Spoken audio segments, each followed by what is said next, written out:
This week, the Stephen King himself and Apple TV Plus are gifting fans of the genre a brand new miniseries based on his 2006 novel, Lisey's Story. The series stars Julianne Moore as the titular role, alongside Clive Owen, Joan Allen, Dane DeHaan, and Jennifer Jason Leigh. Quite a cast there. The story follows Lisey, the widow of a famous author, as she's pursued for her husband's work following his death. Now, Lauren, it's a beloved novel, and it has quite the stacked cast, as we just mentioned. So talk to me about these performances and how we think King fans will respond to the miniseries.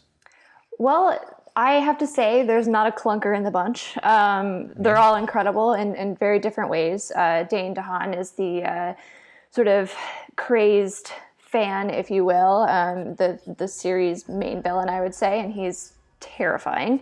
And Joan Allen is just absolutely incredible as Lisey's sister, Amanda. She's, dare I say, almost unrecognizable. I hate it when people say that generally, but I mean, she's incredible. And I mean, you can't go wrong with Julianne Moore and Clive Owen, of course.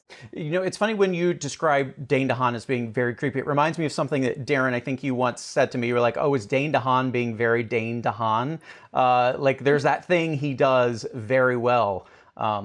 And I think that's what's on display here. You don't really cast him to be in a rom-com, but that's okay. Like he has kind of murder eyes, and it sounds like this is the right role for that, based on what Lauren is saying. Yes, yeah, he uses those murder eyes to great effect. We'll great say, effect, yeah.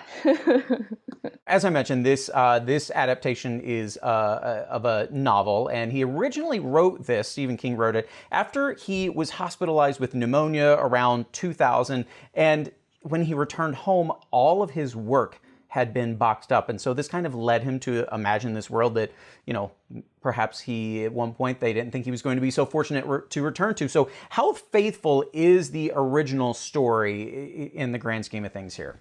It's incredibly faithful. They added a few things, mostly like sort of adding some creepy scenes with Dane, actually. But it's sometimes to the letter faithful to the book. And whenever I talk to Stephen King, he told me about how much this story means to him. As you mentioned, it's sort of inspired by something that happened in his life, even though it's not autobiographical in any way, shape, or form.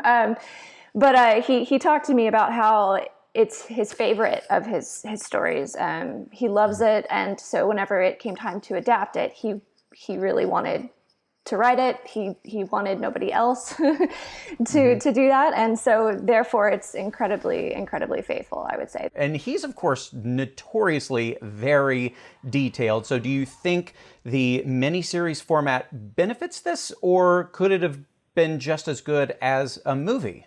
Yeah, that's actually something that we talked about as well. He felt really strongly that it had to be a limited series so that he could really get into all of the twists and turns and the characterizations and all of that. And I do think that it would be, I mean, I think they could have made a movie of it, but I think it was a good call to make it a limited series. that was the only way he was going to do it, I'm pretty sure. So yeah, I mean, the way that he writes his novels, there's such yarns that go off in so many directions. I mean, I think that's kind of why people still remember the Stand miniseries, the original It miniseries, you know, when he did Storm of the Century as a miniseries. That seems to just kind of lend itself more to his style. And of course, all of these adaptations are so much better when he is directly involved in them. Except for The Shining.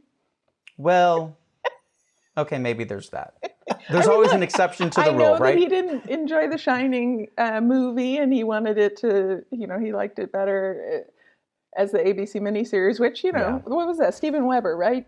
Darren, It was Steven Weber. Listen, Stephen King has written like 10 things just in the time since we started this, and he's had a million adaptations. One of the things I think is kind of cool about Lisey's Story is I would like rank that like his 35th best book, and I mean that as a compliment because he's written like 1,000 books. So to me, it's actually just kind of cool that there's an author like him who's produced so much, and now the adaptations of his work are kind of their own gigantic set of things. I mean, it's amazing that like Lisey's Story, for any other author, you wouldn't think that would get a full miniseries treatment, and here it is getting Julianne Moore and Clive Owen. Like, I think that's pretty amazing.